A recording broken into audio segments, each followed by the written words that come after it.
열왕기하 4장 25절에서 27절까지 말씀, 구약성경 564페이지에 있습니다. 우리 그 세 절 말씀인데요. 우리 천천히 합독하시겠습니다. 자, 시작. 드디어 갈멜산으로 가서 하나님의 사람에게로 나아가니라. 하나님의 사람이 멀리서 그를 보고 자기 사환 게하시에게 이르되 저기 수넴 여인이 있도다. 너는 달려가서 그를 맞아 이르기를 너는 평안하냐? 내 남편이 평안하냐? 아이가 평안하냐 하라 하였더니 여인이 대답하되 평안하다 하고 산에 이르러 하나님의 사람에게 나아가서 그 발을 아는지라. 게하시가 가까이 와서 그를 물리치고자 하매 하나님의 사람이 이르되 가만두라.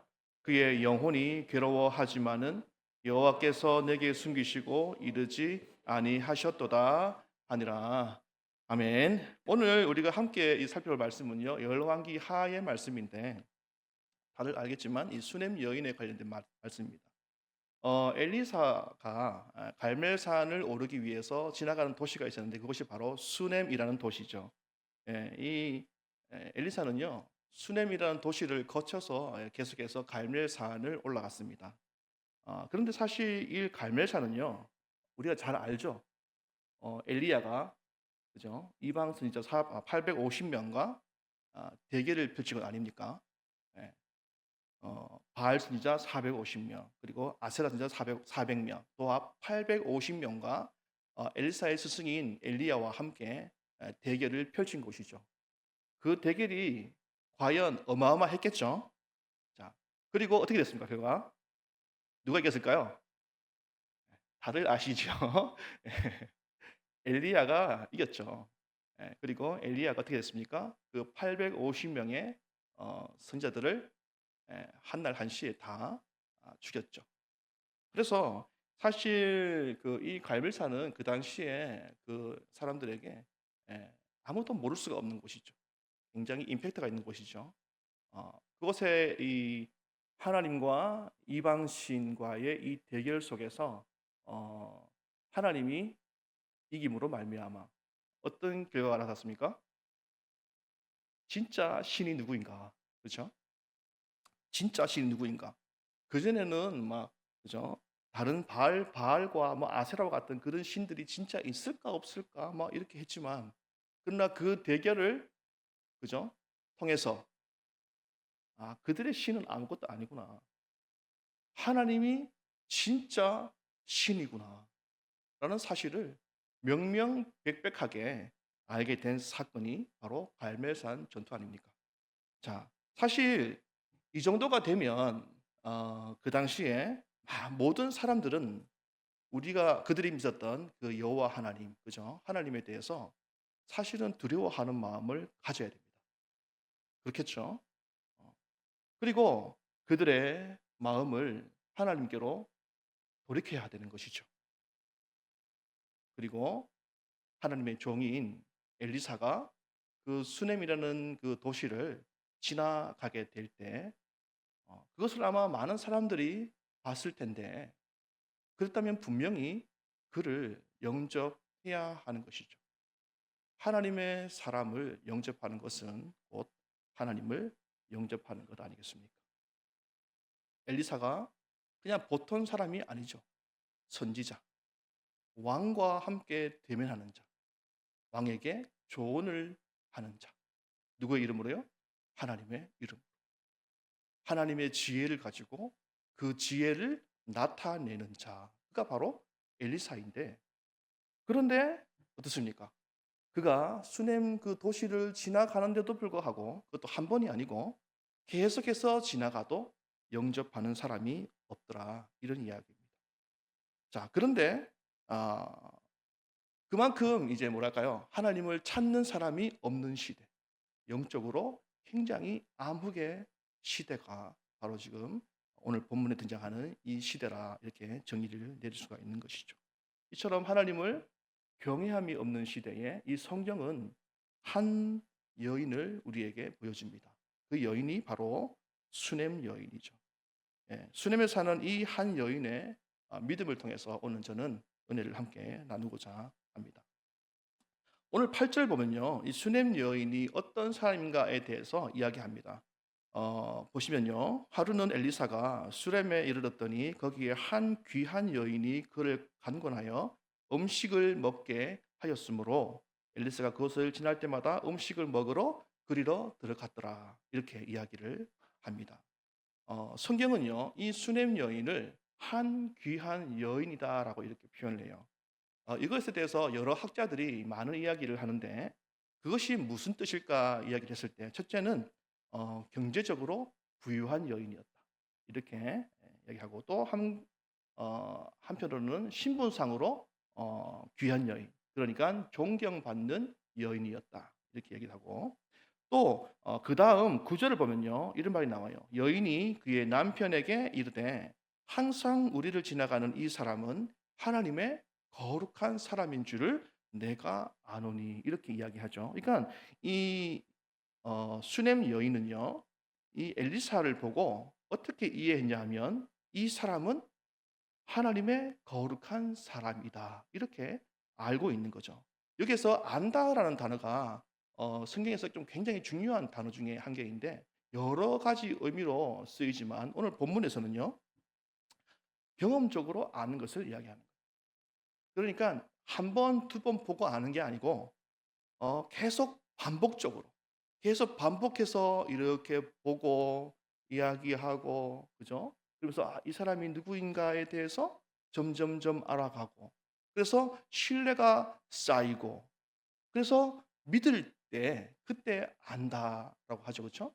우리가 결혼을 할 때에도 아무나 결혼하지 않지 않습니까? 이 사람을 내가 믿어도 되나? 그죠? 믿음이 생길 때까지 많은 시간이 필요하겠죠. 많은 대화가 필요하고 그러니까 그 사람을 충분히 아는 것. 지금 그것을 여기에 단어에서 안다라고 표현하는 거예요. 그러니까 이 수넴 여인은 이 엘리사를 어떻게 알았냐 하면 그냥 한 번, 두 번 본 게 아니에요. 계속 그를 주목하고 그가 어떤 사람인지를 계속 보는 거예요. 그러면서 그가 정말 하나님의 사람이구나. 하나님의 지혜를 가진 자구나. 그런 것을 알게 된 거죠. 그래서 여기에서 본문에서 말한 것처럼 안다라고 이야기를 합니다. 그래서 그녀가 엘리사를 위해서 방을 마련해 주고 또 지나갈 때마다 음식을 또 내어주면서 극진하게 또 세심하게 섬기는 모습을 보게 되죠. 이 모습을 볼 때 이 여인은 신앙과 지혜에 있어서 어떻습니까? 아주 탁월한 여인이다. 안목이 있다. 그죠? 하나님을 경외하지 않고는 이런 일을 할 수 없다. 그죠? 그래서 현숙한 여인이다. 이렇게 또 이야기를 할 수 있습니다. 이 수냄 여인은요. 어, 처음에 엘리사가 이렇게 지나갈 때마다 아마 봤을 거예요. 다른 사람처럼. 그런데 아무도 그를 섬기는 사람이 없어요. 그 더운 지역을 지나갈 때마다 아무도 섬겨주지 않는 그 모습을 한 번, 두 번 보면서 아마 마음이 쓰였지 않을까 추측을 합니다. 그리고 그 여인이 드디어 본인이 움직이는 것이죠. 섬기기로 결정하는 겁니다. 하나님을 경외하지 않는 세상, 하나님을 경외함이 없는 세상 속에서 아무도 섬기지 않는 그 세상 속에서 이 수냄 여인은 홀로 하나님의 사람을 섬기는 것입니다. 그런데 하나님을 경외하지 않는 이 세상 속에서 하나님을 섬긴다라는 것이 사실 쉽지 않잖아요. 그렇지 않습니까? 하나님을 섬기지 않는 나라. 예를 들어서 제가 있었던 이란 같은 경우. 이란에서 하나님을 섬기는 것 쉽지 않거든요. 자기의 아내를 속여야 되고 자기의 자녀를 속여야 돼요. 혹시나 내가 예수를 믿는다라는 사실이 밖으로 드러나게 되면 큰 곤란을 겪게 되죠. 그래서 제 친구도 늘 성경책을 몰래 혼자 집에서 보다가 아내가 들어오면 숨기고 이렇게 했었거든요. 결국은 그 친구가 전도하다가 잡혀갔지만 아무튼 예수님을 믿지 않는 하나님을 믿지 않는 그 나라에서 혼자 섬기는 것은 쉽지 않죠. 직장은요? 직장은 쉽겠습니까? 아무도 예수님을 믿지 않는 직장 속에서 내가 직장 생활을 한다. 쉽지 않죠. 요즘은 뭐 그런 게 적을지는 모르겠지만 회식을 가면 그죠? 술을 먹고 술을 안 먹으면 그죠? 온갖 야박한 소리를 다 하지 않습니까? 예, 쉽지 않잖아요. 혼자 정의로운 이야기를 해야 될 때, 그죠? 예. 다른 사람들은 그냥 그렇게 하면 돼. 대충 해. 혹은 그 정도는 속여도 괜찮아. 그 정도 거짓말을 해도 돼. 이런 세상 속에서 하나님 말씀을 신실하게 지켜가면서 나만 거짓말을 안 한다는 것. 그것이 쉽겠습니까? 쉽지 않죠. 가정에서는요. 혼자 예수님 믿으면 혹시 저희 성도님 중에 있을지는 잘 모르겠지만 예, 가정에서 혼자 예수님을 믿는 것도 사실은 쉽지 않습니다. 저희가 처음 예수님 믿을 때도 저희 시골에 그 윤씨 집안이 있었거든요. 그 집안에 아무도 그리스도인을 믿는 사람들이 없었어요. 그래서 저희가 명절 되면 항상 풀을 베고 같이 명절을 이렇게 제사를 지내면서 보냈는데 어느 순간 어, 저희가 교회를 다니기 시작하니까 거기에 참여할 수가 없죠. 곱지 않게 저희를 보는 것이죠. 쉽지 않습니다. 예, 이처럼 하나님을 경외하지 않는 세상 속에서 홀로 하나님을 믿고 섬긴다는 것은 정말 쉽지 않습니다. 눈치도 봐야 되고 그죠? 말하는 행동도 신경을 써야 되고 또 그럼에도 불구하고 계속 욕먹잖아요. 예, 핍박을 받지 않습니까? 그리고 외롭고 힘든 날들을 견뎌야 할 때도 있는 것이죠. 근데 오늘 우리는 이 수냄 여인처럼 믿음으로 그 소망을 굳게 붙잡고 살아가야 하는 것이죠. 왜 그렇습니까? 그럴 때에 하나님의 말씀이 그 사람에게 임하게 되기 때문입니다. 하나님께서 찾아오시는 거예요. 하나님이 나의 깊은 한숨을 절대로 그냥 흘러버리지 않기 때문인 것이죠. 그래서 찾아와 주는 거예요. 어느 날 엘리사가 수냄 여인을 불러요. 하나님께서 수냄 여인을 불러주시는 거예요. 그 말씀이 11절에서 13절에 나와 있습니다. 우리 점심시간이기 때문에 좀 잠이 오니까 우리 같이 한번 읽어보겠습니다. 시작. 하루는 엘리사가 거기에 이르러 그 방에 들어가 누웠더니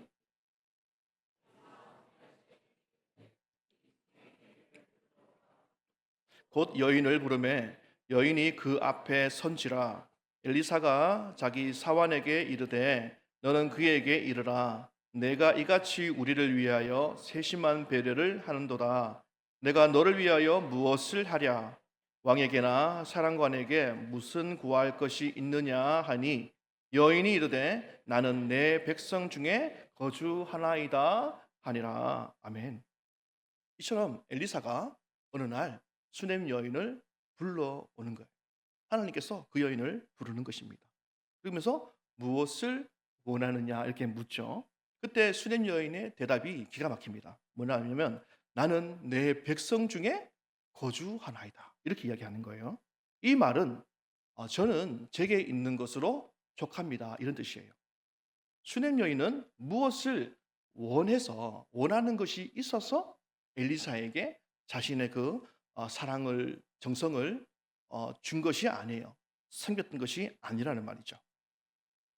우리가 하나님을 우리가 믿음으로 섬긴다고 했을 때 또는 믿음으로 하나님께 기도한다고 했을 때 그것이 하나님과 우리 사이의 거래를 이야기하는 것이 절대로 아니죠. 내가 이만큼 교회를 위해서 헌신했는데 섬겼는데 내가 이렇게까지 기도했는데 다른 결과를 얻게 되면 우리 어떨까요? 그것이 원망이나 불평이 되면 될까요? 자, 대답을 안 하실 줄 알았습니다. 당연히 안 되죠. 당연히 안 되는 거 다 알고 있어요. 왜냐하면 우리가 하나님을 믿음으로 섬기고 그분께 기도하는 것은요. 왜 그렇습니까? 우리가 무엇을 원해서가 아니잖아요. 우리가 무엇이 필요하기 때문에 그분께 요구하기 위해서 내가 대가성을 바라고 하는 것이 아니지 않습니까?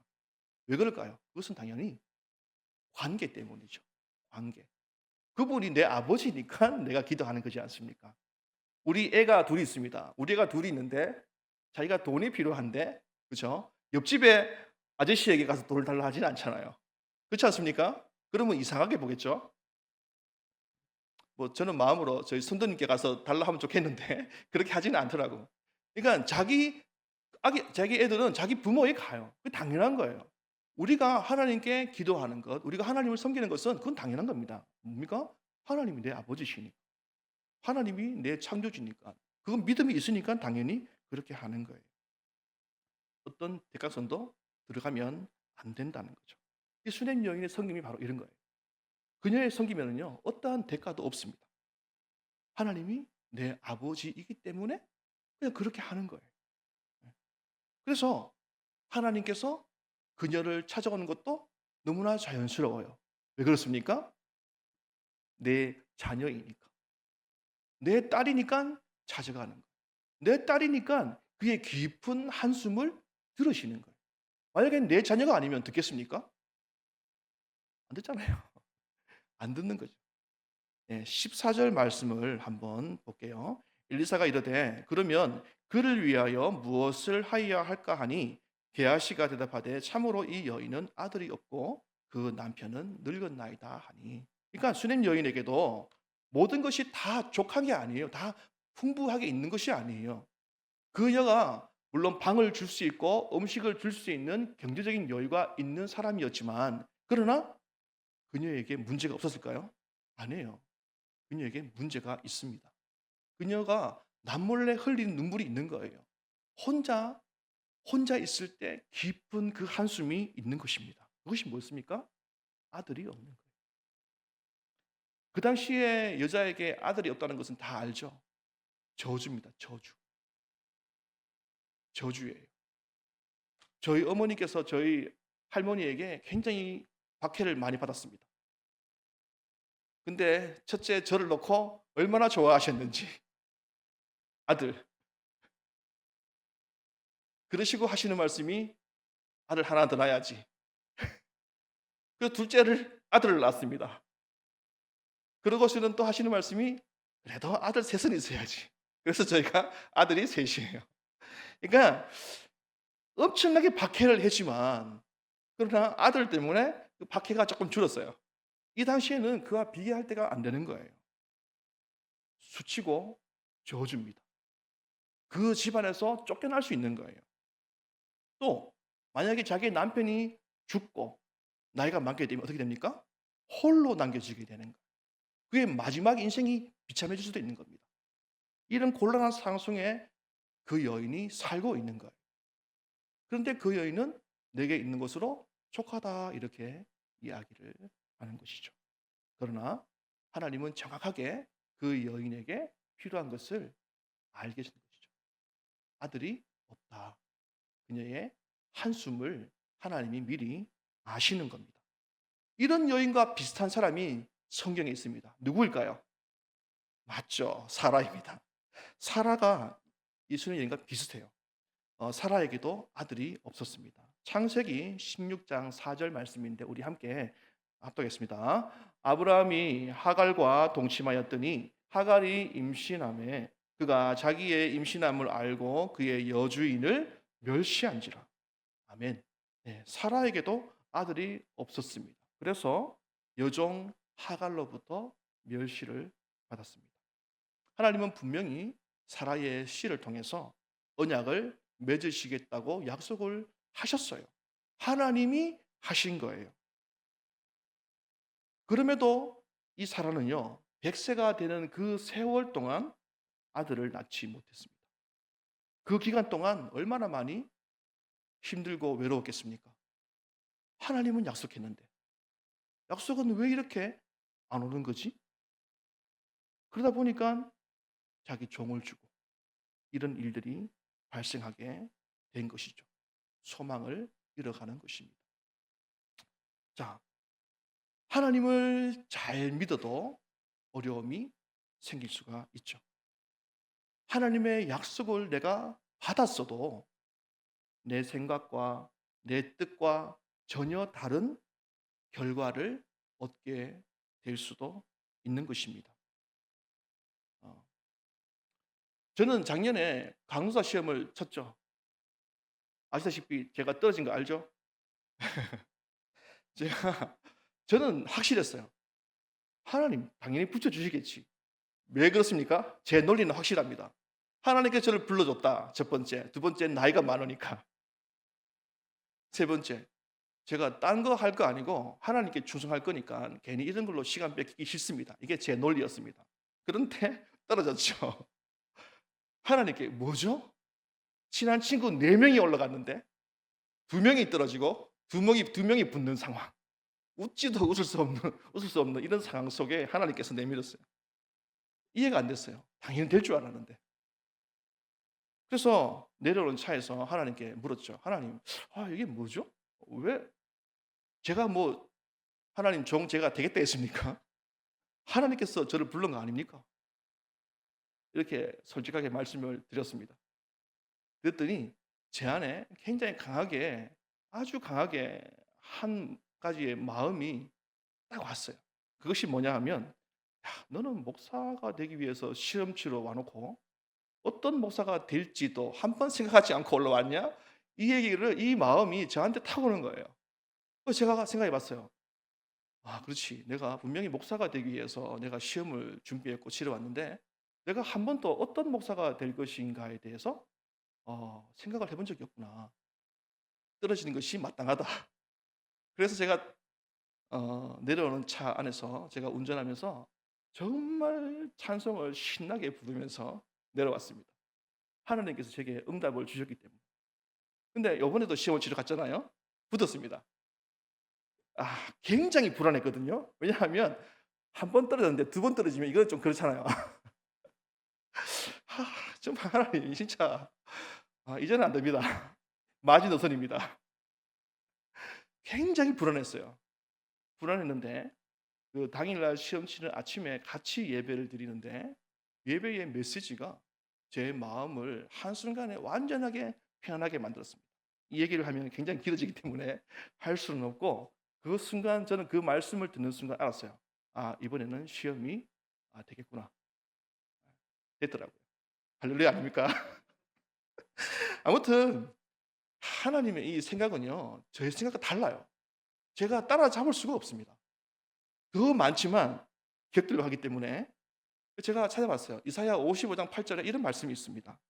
이거 다 아시는데 이는 같이 할까요? 시작. 이는 내 생각이 너희의 생각과 다르며 내 길은 너희의 길과 다름이니라.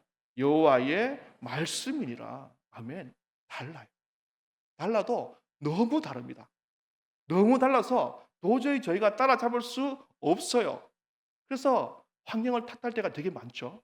그런데 지나고 나면 하나님의 뜻인지 확실하게 알게 돼요. 그것을 믿는 사람에게는 그렇습니다. 믿지 않는 사람은 알 수가 없죠. 왜냐하면 그 길에서 돌이키기 때문에. 하나님의 생각은요. 하나님의 길은 우리가 생각하는 것과 달라요. 대부분 다 저보다 연배시기 때문에 아마 잘 아실 거예요. 제가 무슨 말 하는지. 아들 없이 처참한 삶을 살았던 이 수넴 여인과 이 사라의 인생은요. 정말 기구한 인생입니다. 그 당시의 상황을 생각하면 쉽지 않은 인생이에요. 저주받은 인생. 수치를 안고 살아가야 할 인생이었습니다. 지금도 이런 인생을 살아가는 사람들이요. 의외로 많습니다. 겉은 멀쩡하게 보여도 속으로 가슴앓이 하시는 분들이 굉장히 많아요. 우리의 머리로는 우리의 삶을 다 이해할 수 없습니다. 우리가 가는 걸음걸음마다 이런 문제들이 한둘이겠습니까? 내가 10년, 20년을 기도해도 풀리지 않는 문제들 이해 안 되죠. 내 친구가 정말 예수를 잘 믿는데 집에 딱지가 다 붙었어요. 14억 빚을 졌습니다. 이해가 되겠습니까? 제가 선교지에서 열심히 선교하고 집을 돌아가는 그 버스 안에 있는데 집에서 연락이 왔어요. 저희 아버지가 경운기를 운전하시다가 뒤에 차를 박아가지고 아버지가 하늘로 날아갔어요. 2번. 이해가 안 됩니다. 근데 그 아버지께서 제가 눈물을 흘리면서 아버지께 기도드렸어요. 하나님의 뜻이 있을 것이다. 결국은 저희 집에 딱지가 다 붙어 가지고 도망오듯이 나온 게 경산입니다. 하나님 뭐죠? 저희 어머니가 오랜 시간 동안 신앙생활 하셨던 그 권사님들도 무당집에 가서 예수 믿은 무당의 그 모든 것들을 다 끄집어내는 것이 두려워서 망설일 때 저희 어머니가 들어가서 다 끄집어내 가지고 불태워 버렸는데 하나님 이렇게 되면 사람들이 뭐라 합니까? 하나님 그 신 괜히 건드려서 욕했다고 하지 않겠습니까? 이런 마음이 드니까 막 화가 나는 거예요. 이해가 안 되는데 어, 저희 아버지가 예수를 믿어요. 이것이 팩트입니다. 저희 아버지께서 예수를 안 믿습니다. 안 믿었어요. 제가 승교지에 나가 있을 때도 안 믿었습니다. 경기에서 차가 뒤에서 박아서 2번 하늘을 나시고 집에 딱지가 다 붙어서 자기의 모든 힘과 모든 이런 것들이 한순간에 물거품이 되고 어디를 갈지 몰라 떠돌이 인생처럼 살다가 정착한 그 경산에서 예수님을 만나요. 정말 신기하지 않습니까? 무엇이 복인지 저는 확실히 압니다. 그 뒤로 저희 부모님의 삶이 힘들지만 제 안에 소망이 있어요. 왜냐하면 이 땅이 다가 아니잖아요. 하늘에 소망이 있지 않습니까? 확실하잖아요. 걱정이 안 돼요. 저희 부모님 언제 돌아가셔도 걱정이 안 돼요. 왜냐하면 천국에서 볼 거니까. 무엇이 그렇습니다. 열왕기하 4장 17절을 한번 보면 좋겠습니다. 여인이 과연 잉태하여 한 해가 지나 이때쯤에 엘리사가 여인에게 말한 대로 아들을 낳으니라. 아들을 낳았어요. 아들을 드디어 낳았습니다. 그렇게 원했던 그 소원이 이루어진 거예요. 하나님의 은혜지 않습니까? 할렐루야잖아요. 그런데요, 이 행복이 오래가지 못합니다. 그 아이가 어느 날 허무하게 죽어요. 사라가 100세에 아들을 낳아요. 근데 하나님 뭐라 하십니까? 독자 이삭을 제물로 바쳐라. 이런 날이 오는 거예요. 그 말씀이 오늘 본문 그 18절, 20절에 나옵니다. 우리 함께 세 절인데 읽어보겠습니다. 그 아이가 자라매 하루는 추수꾼들에게 나가서 그의 아버지에게 이르렀더니 그의 아버지에게 이르되 내 머리야 내 머리야 하는지라. 그의 아버지가 사환에게 말하여 그의 어머니에게로 데려가라 하매 곧 어머니에게로 데려갔더니 낮까지 어머니의 무릎에 앉아 있다가 죽은지라. 그러니까 죽어요. 그냥 낮에 갔다가 이게 무슨 일사병인지 열사병인지 아직 확실하지는 않지만 추측하기로 그냥 아이고 아이고 내 머리야 내 머리야 하다가 엄마 무릎에서 죽어요. 어떻게 이런 기구한 인생이 있습니까? 이런 인생이 쉽지 않은 거죠. 이런 인생이 근데 저희에게 온다는 겁니다. 하나님을 경외하고 이웃을 섬기고 우리가 선하게 살아도 이런 일들이 우리에게 온다라는 것입니다. 이렇게 되면 어떻습니까? 와, 진짜 내가 믿는 하나님이 선한 하나님인가? 이런 의심이 들지 않겠습니까? 계속해서 내가 믿음을 지킬 것인지 말 것인지에 대해서 고민하지 않겠습니까? 더러는 이런 상황 속에서 하나님을 떠날 수도 있죠.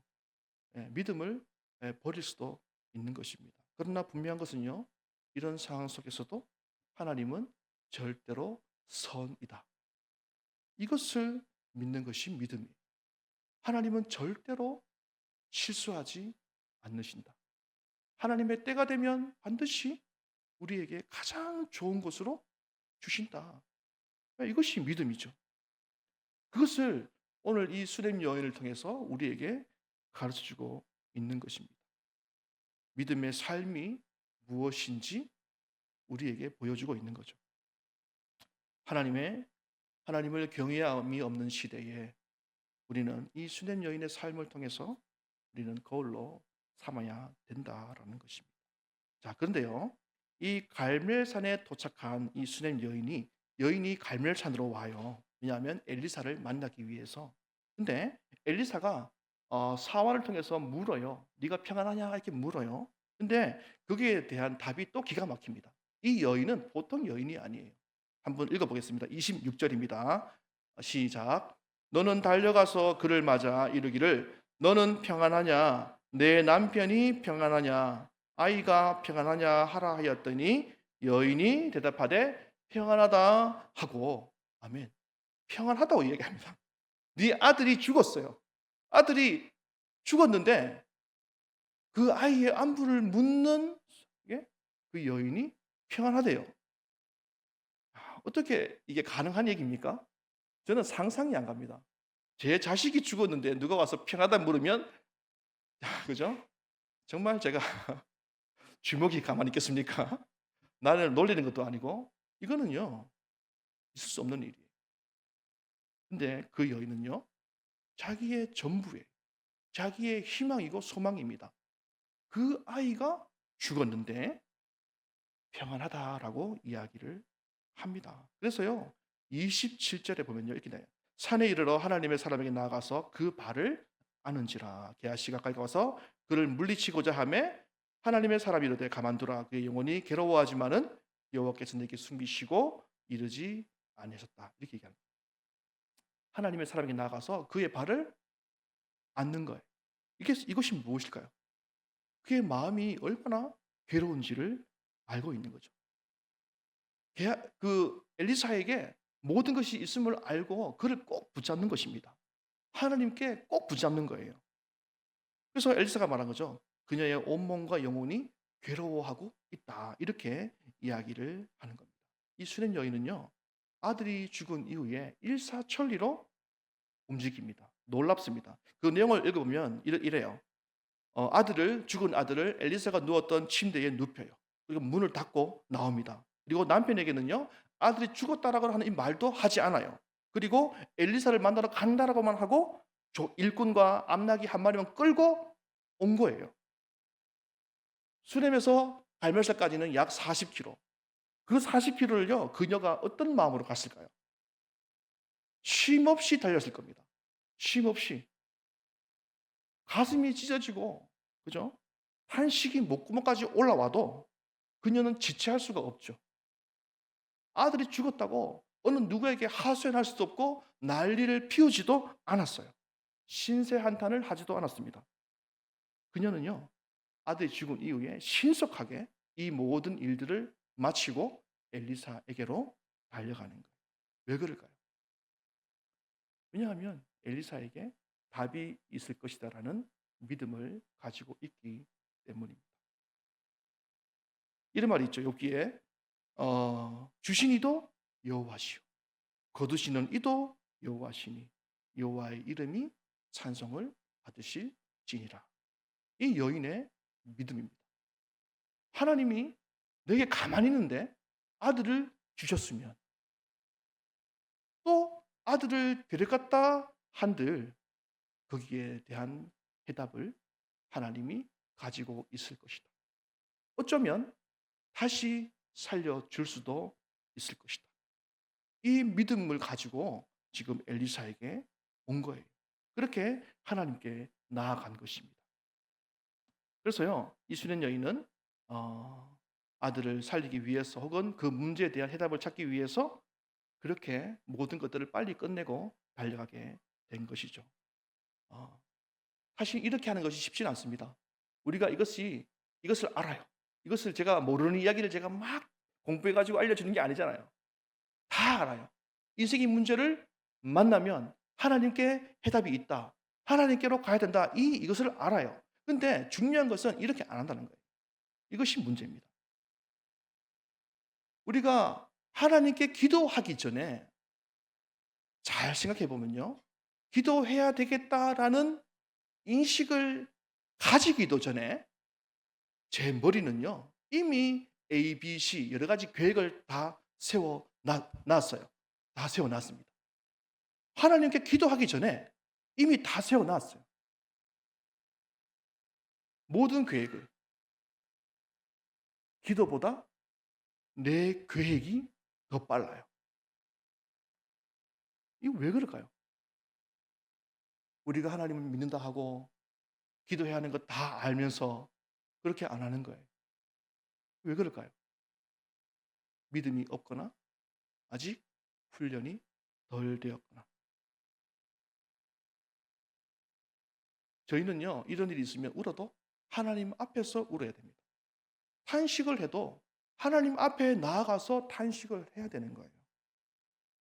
제가 언제 아들을 달라 했습니까? 하나님께 자기의 고통을요, 하나님 앞에 나아가서 해야 되는 거예요. 하나님, 제가 언제 목사가 되겠다고 했습니까? 하나님께 기도해야 되는 거예요. 하나님, 왜 저희 아버지가 저렇게 큰 사고를 두 번이나 당해야 합니까? 이해할 수 없잖아요. 왜 그렇게 하나님을 섬겼던 그 믿음의 가정이 14억의 빚을 지거나 저희 가정처럼 쫓겨서 나오듯이 나와야 됩니까? 이런 현실을 우리가 이해할 수 없지만 그것을 우리의 머리로 굴려가면서 뭔가 계획을, 방법을 찾는 것이 아니라 무엇을 한탄하고 우리가 원망하는 것이 아니라 하나님께 가지고 나와야 되는 거예요. 어디에서요? 바로 현실에서. 왜냐하면 하나님께서 다 아시기 때문에 그렇습니다. 하나님께서 다 아세요. 우리의 고통도 눈물도 탄식도 다 아세요. 그래서 우리는 그분을 우리의 위로자다 이야기를 하는 것이고 그분이 우리의 아버지다 이렇게 이야기를 하는 것입니다. 부모도, 육신의 부모도 자식을 위해서 목숨을 바치는데 하나님이신데 어떻게 자기 자녀를 그냥 그렇게 보고 있겠습니까? 우리의 일터에서, 우리 학교에서, 가정에서 혹은 내 남편이나 내 부인이, 우리의 아이들이 도저히 이해할 수 없이 나를 괴롭게 하고 힘들게 한다 하더라도 어떻습니까? 하나님께 나아가는 거죠. 때로는 교회 안에서 함께 주님의 뜻을 이루어가는 이 과정 속에서도 마찬가지지 않습니까? 이해할 수 없죠. 이해되는 게 이상하지 않습니까? 그때 어떻게 됩니까? 하나님께 나아가야죠. 문제를 내어드려야 됩니다. 그래서 믿음 있는 사람은요, 절대로 상을 잃어버리지가 않습니다. 왜냐하면 그의 태도와 그의 반응이 늘 하나님 앞에 온전히 서 있기 때문에 그래요. 그래서 우리는요, 이 현실이, 우리의 현실의 삶이 얼마나 중요한지 모릅니다. 저는 한 번씩 생각합니다. 하나님께서 우리의 구원을 다 아시는데 구원받을 자는 그냥 천국으로 보내시고 그렇지 않은 자를 그냥 지옥으로 보내시지 왜 인생을 살게 하셔서 이처럼 우리를 힘들게 하십니까? 그러나 그렇지 않죠. 하나님은 우리의 인생을 통해서 하나님을 알게 되는 것이고 하나님께서 얼마나 선하신 분인지 그분이 얼마나 나를 사랑하시는 분인지 절절히 깨닫게 하시죠. 그래서 우리의 지정의가 동의하면서 하나님을 내 아버지로 고백하게 되는 것 아니겠습니까? 그것이 우리가 인생을 살아가야 될 삶의 그 살아가는 삶의 방식과 그 아니겠습니까? 그래서 그런 사람은요 절대로 예, 평안을 위협받는 곳에서 평안의 근원이신 예수님을 바라보시는 겁니다. 소망을 잃어가는 곳에서 소망의 이름을 바라보는 것이죠. 순종할 수 없는 곳에서 순종의 분 되신 예수님을 보고 십자가를 따라가는 것입니다. 때로는 우리의 기도에 문제가 있다는 사실도 발견하게 됩니다. 상황이 변하지 않는 것이 주의 뜻이면 어쩌면 그 기도가 응답된 걸지도 있죠.